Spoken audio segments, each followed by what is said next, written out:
सत्य की खोज से जुड़े हुए सभी साधकों का हार्दिक अभिनंदन। आपका सबसे पहले बहुत धन्यवाद जो आप व्यू करते हैं, उससे प्रेरणा मिलती है आगे और बढ़ने के लिए, आगे और कुछ जानकारी आप तक पहुंचाने के लिए। और जैसा कि हर वीडियो में मैं बोलता हूं, जो मार्गदर्शन लेना चाहते हैं तो वो फ्री नहीं है, उसके लिए फीस है 1000 रुपये महीना। आज का टॉपिक मैंने लिया है, तुम बाधा न दो तो ध्यान घटने लगेगा। साधना जब करते हो तो आपकी वाइब्रेशन इतनी करेक्ट शुरू हो जाती है कि आप ही मैग्नेट बन जाते हो। चीजें खुद ही आपसे आके जुड़ने लगती हैं, आपको फुलफिलमेंट आएगा, आपकी समृद्धि आती है, पैसा आता है, सब अपने आप आता है। वही घर था आज से 3 साल 4 साल पहले कि मैं परेशान था, वही घर आज है। कोई भी चीज मैंने तो नहीं हटाई और उसी घर में मैं बैठा हूँ आज। ईश्वर की सारी दया है, कृपा है, क्या कर सकते हैं। देखो, गोल रखना, गोल के चक्कर में आप फंस जाते हो। जो हो रहा है होने दो, अपना कर्म करते रहो। गोल तो परमात्मा का ही है, तुम्हारा कोई गोल हो ही नहीं सकता। ठीक है, तो आगे बढ़ते हैं। अब कुछ प्रश्न आपके बाद में लेंगे, अगर बात तक आप रुकेंगे तो। और होता यही है, जब स्टार्ट करते हैं तो आप बहुत सारे प्रश्न पूछते हैं, इससे मैं डिरेल हो जाता हूँ।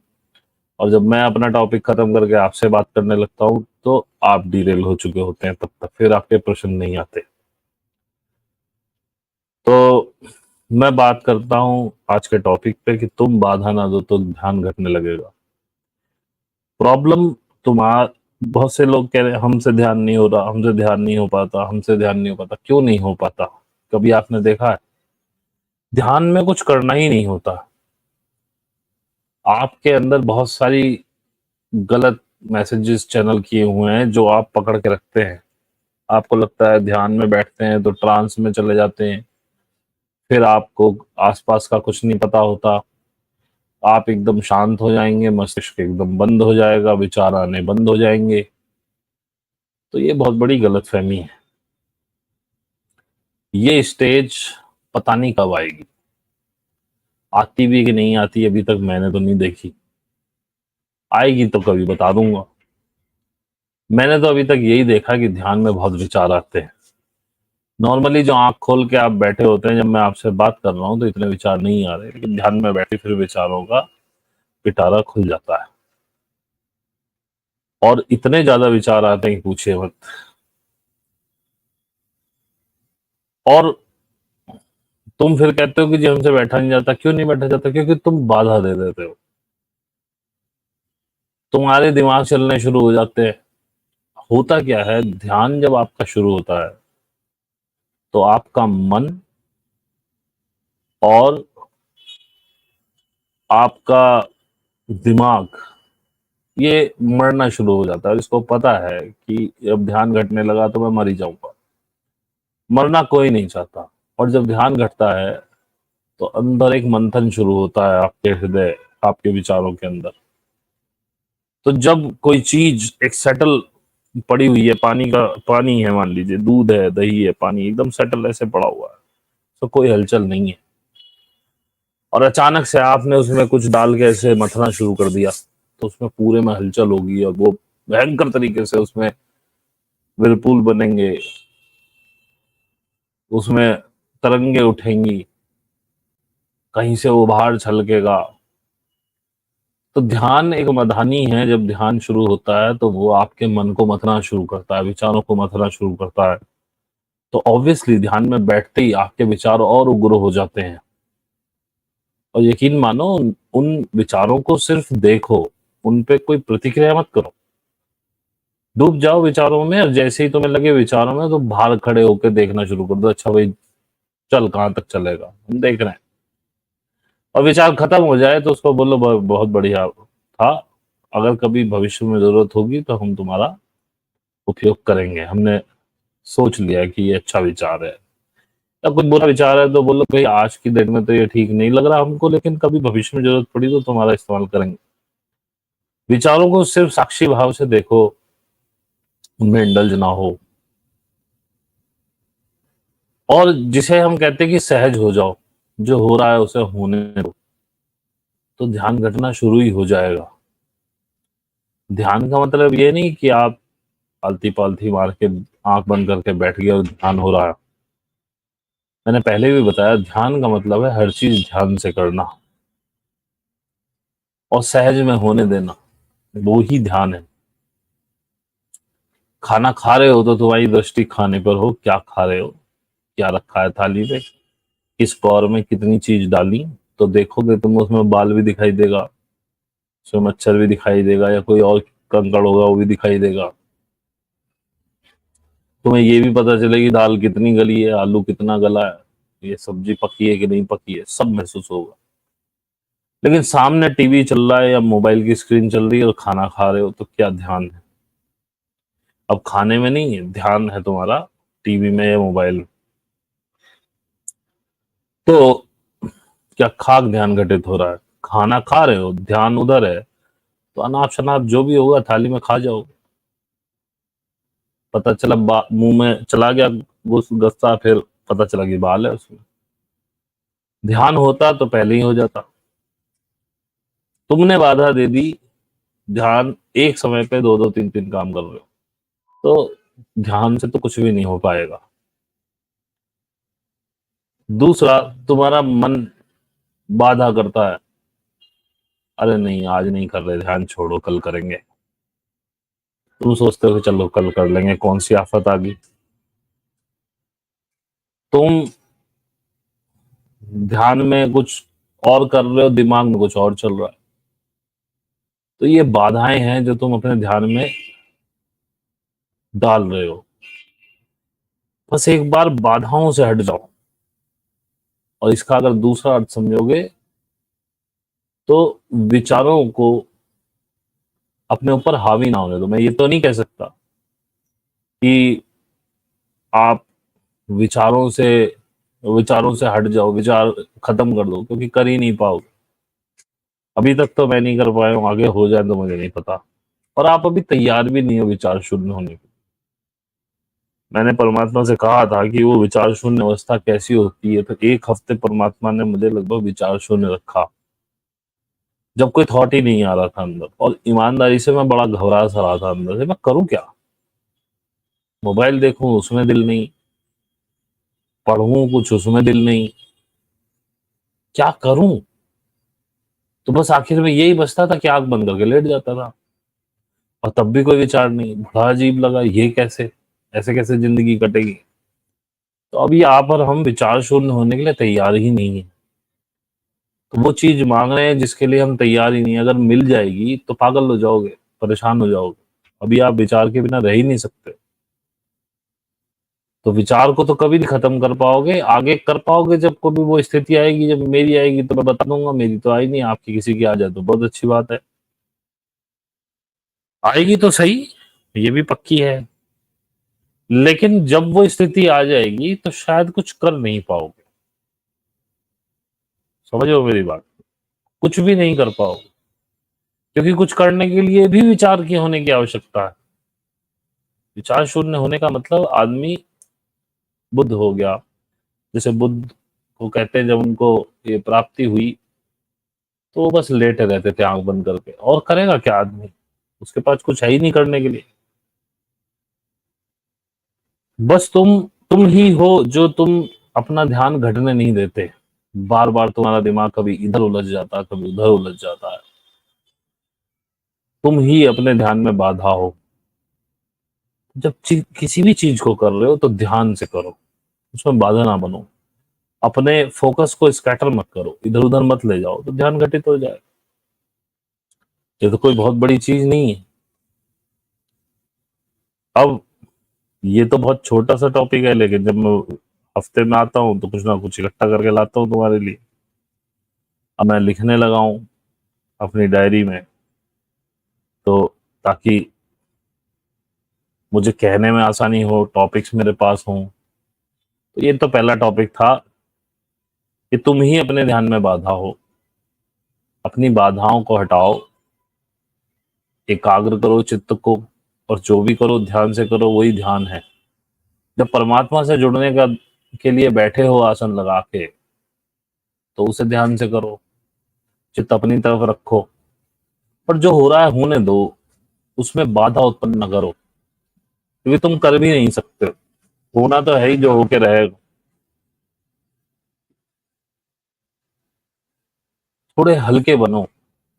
अब हल्के कैसे बनते हो? सबसे बड़ा भारी जो तुम्हारे अंदर प्रॉब्लम है वो है ईगो की। और ईगो इतनी बारीक है जिसे आप समझ नहीं सकते, बहुत बारीक होती है। छोटी छोटी चीजों में ईगो है। जैसे कि मैंने पहले भी बताया, कोई कहे जी मैं खाना बहुत अच्छा बनाती हूँ, वो भी ईगो है। मैं ड्राइंग बहुत अच्छी करता हूँ, ये भी ईगो है। ईगो बहुत बारीक है। ईगो और गर्व के बीच में एक बहुत महीन रेखा है। गर्व कब ईगो बन जाएगा कुछ नहीं पता। और ईगो को थोड़ा हल्का कर दोगे तो गर्व आ जाएगा। गर्व अच्छी वाइब्रेशन है, हल्की चीज। तुम्हारी जो ईर्ष्या है, तुम्हारा जो द्वेष है, जलन है, ये भारी बनाती है तुमको। और इतने भारी होने के बाद कोई भी तुम्हें सहन नहीं कर सकता। बोझ बन जाते हो तुम उस पे। तुम्हारे अपने घरों में भी बहुत सारे लोग होंगे। ईगो तो सब में है, मुझ में भी है कहीं ना कहीं, बहुत सारी अभी भी तुम्हारे अंदर भी है। लेकिन तुम्हारे जो मिलने वाले जिनमें तुमसे ज्यादा है, तुम देखोगे तुम उनको सहन नहीं कर पाते हो। तुम कहते हो यार ये कोई दूसरे ही दुनिया में रहता है या रहती है, और इसको देखो अपने आप का कितना घमंड है। तुम नहीं सहन कर पाते, वो भारी हो जाता है बंदा। जिसमें ईर्ष्या द्वेष कलुषता होगी, वो भारी इतना होता है, उसे दूसरा सहन नहीं कर पाता। तो अपने कंधे पर सिर पर बिठाने का तो सवाल ही नहीं पैदा होता। हाँ, कुछ रिश्तों में अपने स्वार्थवश तुम उन्हें सिर पर बिठा लेते हो, लेकिन बोझ इतना होता है, तुम्हारा स्वार्थ निकल के तुम फेंक के मारते हो बहुत दूर। लेकिन अगर कोई सच्चा संत हो, सच्चा गुरु हो, उसे तुम ताउम्र अपने सिर पर ढो सकते हो। एक तो वो तुम्हारे सिर पर बैठना नहीं चाहता, लेकिन वो कुल मिला के इतना हल्का होता है, क्योंकि उसमें ना द्वेष है, ना ईर्ष्या है, ना जलन है, ना ईगो है। तो तुम उसे सिर पर बैठा लेते हो और कह देते हो ये हमारे गुरु हैं, या ये हमारे मार्गदर्शक हैं, या ये संत हैं बहुत अच्छे, बहुत ज्ञानी संत हैं। और जीवन भर उनको अपने सिर पर ढोते हो, क्योंकि संत कभी ऊपर उठता ही नहीं, ना वो उठना चाह रहा है। वो नीचे हो जाता है और बिल्कुल बॉटम में पहुंच जाता है। लेकिन लोग उन्हें ऊपर उठा लेते हैं, क्योंकि उनके उठाने, ऊपर सिर पे रखने में कोई भार नहीं। संतों का प्रेम, जो अनकंडीशनल लव है, उनकी जो करुणा है, उनकी विनम्रता है, वो तुम्हें छू जाती है, वो तुम्हारा दिल जीत लेती है। और वो इतना हल्का है क्योंकि उसमें ईगो नहीं, उसमें कलुषता नहीं। तुम उसे पूरी जिंदगी अपने सर पर बिठा के रख सकते हो और वो बैठ जाता है, और तुम कभी उससे थकते भी नहीं, क्योंकि उसके सामने तुम भारी हो। वो इतना हल्का होता है, तुम कहते हो यार महात्मा जी बड़े बढ़िया है, अमुक व्यक्ति बड़ा बड़ा बड़ा विनम्र है, बड़ा प्रेम करते हैं, इनके मन में कलुषता नहीं है। वो दिख जाता है, तुम्हारा हृदय पहचान ही लेता है। अब जैसे मैंने तुम्हें पहले बताया, तुम भारी हो, तुम्हारे रिश्तेदार बहुत भारी हैं। जिसमें ये गुण ज्यादा कूट कूट के भरे हैं, वो उतना ही भारी है। इसलिए थोड़े स्वार्थ के लिए तो तुम उनको ढो लेते हो, लेकिन तुम्हारे कंधे दुख जाते हैं, तुम्हारा सिर दर्द करने लगता है। तो तुम बस ये रास्ता देख रहे होते हो, हमारा अमुक स्वार्थ पूरा होए, हम इसको मारे, इसके पिछवाड़े पे लात इसको भगाए। इसीलिए अक्सर देखा होगा कि स्वार्थ पूरा होते ही तुम अपने रिश्तों को फेंक देते हो उठा के। जो निकृष्ट श्रेणी के लोग हैं, वो हमेशा सर पर बैठना चाहते हैं तुम्हें। और यही तुम अपने रिश्तों में भी देख रहे हो, जिनको मैं बोझ कह रहा हूँ। जो भारी लोग हैं, वो हमेशा तुम्हारे सिर पे चढ़ के रहना चाहते हैं, वो तुम्हें हमेशा दबाना चाहते हैं। जैसे कि तुम्हारी कोई, मान लीजिए, औरतों में थोड़ा ज्यादा देखा है मैंने, आदमियों की कम मेरे को है, लेकिन आदमी भी होते हैं ऐसे। जैसे तुम्हारी नंद है, घर में आएगी, तुरंत बैठ जाएगी, भाभी ये ला, भाभी वो ला, और तुम्हारी दिमाग खराब। वैसी हर कोई एक जैसा नहीं होता, मैं तो एक वैसी ही कह रहा हूँ। और श्रेष्ठ लोग जो होते हैं, वो नीचे होते हैं, उन्हें आप लोग सिर पे बिठा लेते हैं। वो बैठना नहीं चाहते, क्योंकि वो इतने ज्यादा श्रेष्ठ हैं कि उन्हें तुम्हारे सर पर बैठने की आवश्यकता नहीं है, लेकिन श्रेष्ठ होने की वजह से तुम उन्हें बिठा ही लेते हो, तुम मना ही नहीं कर सकते। संत एक ऐसी चीज है, उससे तुम टकरा नहीं सकते। संत से टकराव हो ही नहीं सकता, क्योंकि वहां दीवारें हैं ही नहीं। वहां कुछ भी ऐसा नहीं है जिससे तुम टकरा जाओ।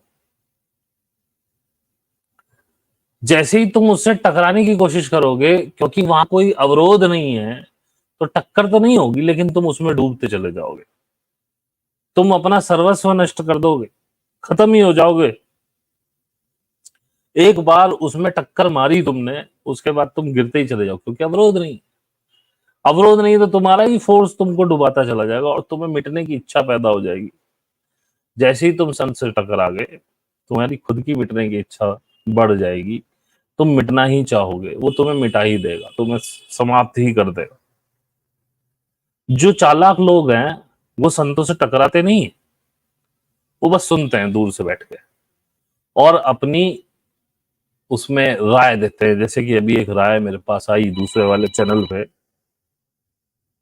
तो उस राय में उन्होंने कहा, जी अब आप में बहुत चेंज आ गया, बहुत ठहराव है, आपकी बातें बड़ी सुलझी हुई हैं, मैं आपकी जर्नी बहुत समय से देख रही हूँ, जब से आपने शुरू किया, अब आप में बहुत फर्क है। तो ये श्रेष्ठ लोग होते, चालाक लोग। इन्हें पता है, अगर इसके पास गए तो ये मिटा देगा, तो दूर से देख के अवलोकन कर रहे हैं। क्योंकि अगर उन्होंने मेरे साथ चला होता, और जो लोग साथ चल रहे हैं वो दिन ब दिन मिट ही रहे हैं, खत्म ही हो रहे हैं अंदर से, क्योंकि खत्म ही हो जाओगे। संत तुम्हें मिटा ही देगा। सन्यासी असली जो होगा, असली साधक जो होगा, जिसका योग उस परमात्मा से हो गया होगा, वो तुम्हें मिटा ही देगा। और एक बात इससे हटके, जैसे मैं हमेशा कहता हूं कि अपना ज्ञान खोजो और आगे बढ़ो, लेकिन हमारी आदत है हम अतीत से चिपके रहते हैं। बस अतीत, जो उन्होंने किया वो ठीक था। पूर्वजों ने जो भी, तुम्हारे पूर्वजों ने, हमारे पूर्वजों ने खोजा, तुमने उसे पूरे संसार का सार मान लिया, और आगे की यात्रा अपनी बंद कर दी। 5,000 साल पहले कोई नॉलेज भगवान कृष्ण ने दे दी, 2,500 साल पहले कोई क्राइस्ट ने दे दी, कोई 1600-1700 साल पहले कोई मोहम्मद साहब ने दे दी, कोई 600-700 साल पहले नानक जी ने दे दी, और भी ऐसे बहुत सारे संत आए। बस तुमने कह दिया ये दुनिया का आखिरी ज्ञान है। कुरान में तो बोल ही दिया मोहम्मद साहब के लिए कि ये आखिरी नबी है, और यही सच्ची किताब है, इसके आगे ना कोई किताब उतरेगी। ये बेवकूफी है। वो कुछ खोज के गए। साइंस भी कहता है कि ब्रह्मांड निरंतर एक्सपेंड कर रहा है।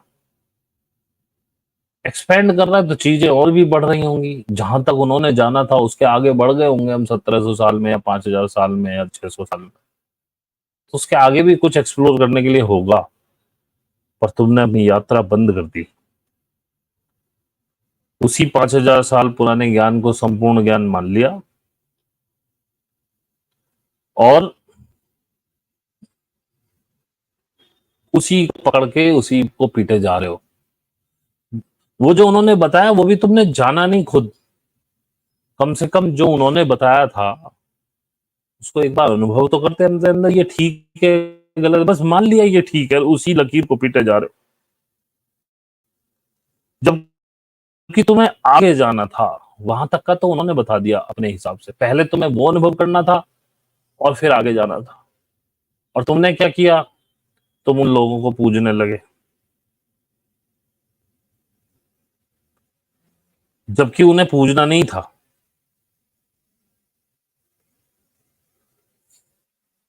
उनको नहीं पूजना था और तुमने उनको पूजना शुरू कर दिया, बल्कि जो उन्होंने कहा उसे करना था वो तुमने नहीं किया। इस तरह से तुमने अपनी यात्रा खत्म कर ली और तुम उस अतीत को पीटे जा रहे हो। वो ज्ञान वहां तक का था। पहली बात तो वो भी तुमने अनुभव नहीं किया, वो अनुभव कर लेते तो शायद आगे की यात्रा शुरू होती। बस जिस महात्मा ने, जिस संत ने वो चीज तुम्हें बता दी, तुमने उसी को आइडल बना के उसी को पूजना शुरू कर दिया। यहीं तुम्हारी यात्रा रुक गई। और तुम हर चीज अतीत के हिसाब से देखते हो, हमारे पूर्वजों ने ये किया था तो ये सही है। क्यों? उनके पूर्वजों ने कुछ और किया होगा, मे बी उन्होंने अपने अनुभवों से कुछ नया निकाला, तो अपने अनुभवों से निकालो। समय की जरूरतें अलग अलग होती है भाई, समय के हिसाब अलग अलग होते हैं। उन्होंने अपने हिसाब से, अब जैसे जैनियों में सूरज छिपने के बाद भोजन नहीं करते, वो कहते हैं हिंसा होती है। दिया जलाते हो, उसमें पतंगे, कीट पतंगे मरते हैं। लेकिन आज वो कहानी नहीं है। आज एलईडी लाइट लगी हुई है, बल्ब लगे हुए, उनमें कोई नहीं मरता। बेशक पतंगे आ जाए, कीड़े आ जाए, मरता तो कोई नहीं। तो वो उस समय ठीक थी बात, लेकिन वो, क्योंकि उनका भी वो ग्रंथ बन गया, संविधान हो गया, अब उसमें चेंज तो हो नहीं सकता। तो ऐसे तुमने अपनी यात्राएं रोक ली। आगे बढ़ो, पहले वो जानो जो उन्होंने पाया, उनके उन्होंने जो बताया वो करके देखो। उनको मत पूजो।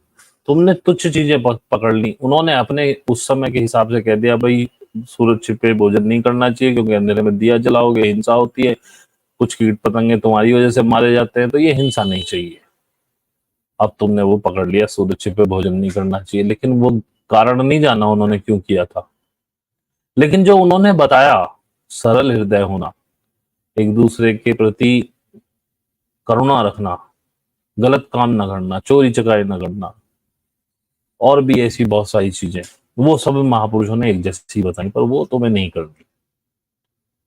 अब उस जमाने में पैसे का इतना खेल नहीं था, पैसे को उन्होंने कुछ लिखा ही नहीं। हमारे यहाँ लक्ष्मी लिखा गया, हिंदुओं में लक्ष्मी का किसी को पता ही नहीं लक्ष्मी क्या है, बस धन को, इस पैसे को लक्ष्मी मान लिया। धन भी कुछ और चीज, पैसा कुछ और चीज है और लक्ष्मी कुछ और चीज। मैंने पहले भी बताया था लक्ष्मी क्या होती है, पर ठीक है, जैसा चाहो। और दूसरी बात, तुम ध्यान करने बैठते हो, यदि तुम चिंतित हो, बहुत पीड़ा में हो, और तुम ध्यान करने बैठ गए, तो ध्यान कैसे घटेगा बताओ? क्योंकि दिमाग तो तुम्हारा कहीं और पड़ा है, परमात्मा में ध्यान लगेगा कैसे? तो यंत्रवत होके, एक टाइम बांध के मुझे इतने बजे बैठ के ध्यान ही करना है, ऐसे कभी ध्यान नहीं होता। जब चित्त शांत हो, जब लगे कि अब ध्यान करना चाहिए, दिन में 2 बार ध्यान करना चाहिए मैं कहता हूँ, लेकिन अगर किसी समय बहुत पीड़ा में हो और मन संतुलित नहीं है, तो यंत्रवत होकर बैठने से बढ़िया है कि पहले अपने मन को शांत कर लो। आज नहीं हो पा रहा तो कल कर लेना पूरा, 1 हफ्ते 1 महीने में बचा हुआ जो वो टाइम है पूरा कर लेना। लेकिन आज मत करो, क्योंकि आज पीड़ा में हो, ध्यान घट ही नहीं पाएगा। और वर्तमान में रहना सीखो, जैसे कि मैंने पिछला वीडियो डाला था, तुम ही क्रिएटर हो, उसमें बताया आप क्रिएटर कैसे हो। आज को यदि तुमने आनंदित होकर के जी लिया, तो ये तुम्हारा परमात्मा के प्रति सर्वश्रेष्ठ आभार है। तुम मुंह से कहते रहो आभार आभार आभार, उससे कुछ नहीं होता। थैंक यू करते रहो, कोई फर्क नहीं पड़ता। लेकिन आज यदि परमात्मा ने तुमको एक बेटर जिंदगी जीने के अवसर दिए हैं, लेकिन तुम फ्यूचर में अच्छा जीने की वजह से आज अपना पेट काट रहे हो और सेविंग्स कर रहे हो, तो तुम भविष्य में उसका कभी आनंद नहीं ले पाओगे। और मैंने 74-75 लोग मेरे ग्रुप में हैं, मैंने उनसे भी पूछा क्या तुमने कभी LIC के या FD के पैसे का आनंद लिया है? तो अधिकतर ने यही कहा कि कभी नहीं ले पाए, वो कहीं ना कहीं और ही लग जाता है। तो क्योंकि तुमने नींव ही गलत डाली थी ना, तुमने अभाव चुना, तुमने कष्ट चुने कि भविष्य में हम खुश होंगे, लेकिन भविष्य में वही, जैसे मैं कहता हूं, आज यदि गेंदे का बीज डालोगे तभी कल गेंदे के फूल मिलेंगे। आज गुलाब बोओगे, उसे सींचोगे, तभी कल को गुलाब मिल पाएंगे। तुम सोचो कि मैं आज कोई बीज ना लगाऊं और कल को मुझे फूल मिल जाए, तो ऐसा कैसे हो जाएगा। या समझो कि आज बबूल का बीज बो दिया, तो कल आप अगर गेंदे या गुलाब या चमेली की उसमें से इच्छा करो तो नहीं हो सकता। आज को यदि, जब परमात्मा ने दिया, कल का क्या सोचना, कल अभी आता ही नहीं है, क्योंकि जिस कल की तुम बात कर रहे हो वो आज ही होकर के आएगा। जियोगे तो तुम आज ही। तो आज यदि परमात्मा ने दिया है, आज सेविंग करने में लगे हुए, यही पागलपना कर रहे हो, उसे आनंद में होके उसको जियो। वो सर्वश्रेष्ठ आभार व्यक्त करने का तरीका है परमात्मा का, कि तुम्हें जो दिया उसको तुम एंजॉय करके आज ही जी लो। और जब आज एंजॉय कर रहे हो तो कल के एंजॉय की नींव तो तुमने रख ही ली, तो कल ऐसा हो ही नहीं सकता कि एंजॉय ना हो। गलती यह है कि तुम आज खराब कर रहे हो, कल एंजॉय करने के चक्कर में नींव डाल रहे हो गलत, तो कल एंजॉय कैसे कर पाओगे। इसे इससे बड़ा धन्यवाद परमात्मा के लिए कोई नहीं होता। जो मैंने बताया भी था, मैंने ओशो को सुना था, तो यहूदियों की किताब है तालमुड, तालमुंड है, तालमुद कुछ ऐसी ही है, किसी ने मुझे लिख के भेजा कि वो तालमुंड है। तो उसमें साफ कहा गया है कि परमात्मा को फुर्सत नहीं है तुम्हारी गलतियों को गिनने की। वो तो तब दुखी होता है जब कहता कि मैंने इसको इतनी अच्छी अच्छी चीजें दी और ये भोग नहीं रहा। यदि तुम उसे भोगते हो तो सर्वश्रेष्ठ आभार, सर्वश्रेष्ठ धन्यवाद तुम देते हो उसे। उसने तुम्हें जो भी दिया तुम आज भोग नहीं रहे, इकट्ठा कर रहे हो, ये कल भोगेंगे। जिस दुख की आदत तुमने डाल ली वो नहीं छूटेगी। आज जो तुमने दुख चुना, जो तुम खुश रह सकते थे, कल की चिंता चुनी, आज का दुख चुना, आज का सर्वाइवल चुना, कल के लिए वो सर्वाइवल का ही बीज बोया, कल भी सर्वाइवल मोड में रहोगे। ये पैसा दुगना चौगना होके भी आ जाएगा, तब भी सर्वाइवल मोड में ही रहोगे। कुछ ना कुछ ऐसा कलेश उस समय पैदा हो जाएगा कि वो पैसा तुम्हारे पास रहेगा नहीं। इस बात की गारंटी है। जिसने कभी पाया हो एफडी या एलआईसी का पैसा तो वो बता दे, और जिसने कभी अपने आप को परेशान होकर म्यूचुअल फंड भी डाला हो, कभी भी उसने छुटाया होगा तो मजबूरी में छुटाया होगा। इसके बजाय यदि तुम आनंद होकर जीवन जीते, चाहे तुम बचाते या ना बचाते, तो कल भी आनंद में ही रहते। आज की खुशियों को कभी कल पर मत टालो। आज को आज ही जी लो। आज खुश हो तो कल तो खुश हो ही जाओगे, क्योंकि आज ही कल की नींव रखी जाती है। अब बच्चों को पढ़ाने में तुम्हें लगता है बच्चे पढ़ेंगे, आगे बढ़ेंगे, पैसे कमाएंगे, और तुम उन पे प्रेशर दिए जा रहे हो। उनकी जिंदगी भी तुमने ऐसी बना दी, उनका आज खराब कर दिया तुमने, उनमें आनंद नहीं। कंपटीशन में मरे जा रहे हैं। जैसे जैसे बड़ा होता जा रहा उतना उतनी चिंता, उतनी परेशानी, कंपटीशन, मुझे उससे आगे निकलना है। और ऐसे ही उसकी पूरी जिंदगी तुमने बर्बाद कर दी। इसके बदले यदि तुम उसे ध्यान सिखा देते, उसे आनंद में होना सिखाते, उसे बताते ध्यान कर, करो और आनंदित रहो, और जितने संसाधन है उनमें आनंदित रहो, तो जब ध्यान, अगर उसे एक बार ध्यान मिल जाता तो शिक्षा जैसी टुच्ची चीज तो उसे आ ही जाती। और रही बात पैसे देने की, ये तो भाई सेकेंडरी चीज, आनंद के साथ ये तो आनी आनी है। लेकिन तुम्हें तो फिजिकल नोट चाहिए भाई, मशीन बना दिया तुमने पैसों की। अगर किसी को समझ में आ गए तो समाज को तुम्हारा ये सर्वश्रेष्ठ योगदान होगा कि तुमने बच्चों को अपने ध्यान दे दिया। बाकी तो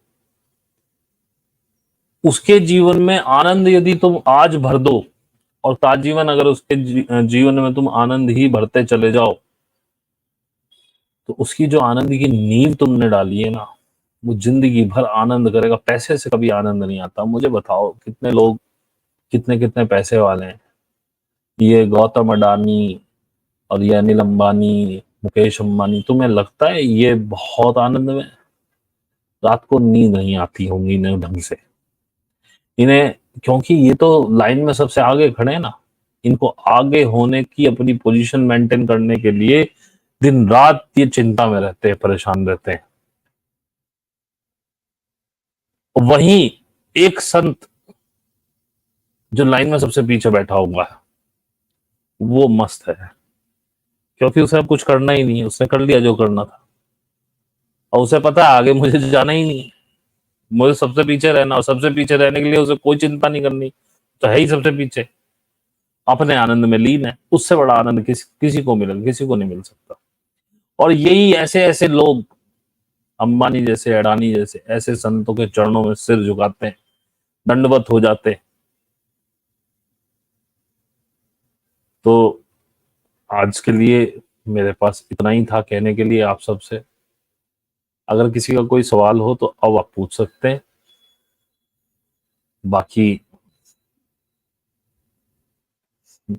जितना मुझसे हो सकता है, जो, क्योंकि आपके सवाल कम आते हैं इसलिए मेरे पास कोई बहुत ज्यादा टॉपिक नहीं होते बोलने के लिए, फिर भी कोशिश करता हूँ जो कर पाऊं,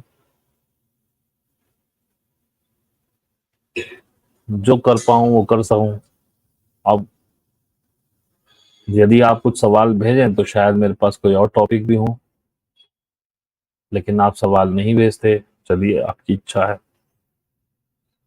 तो आशा करता हूँ यदि आपको अच्छा लगा होगा तो कृपया लाइक कर दीजिएगा, ताकि गूगल इसको सजेस्ट करके आप ही जैसे और लोगों तक पहुंचाए।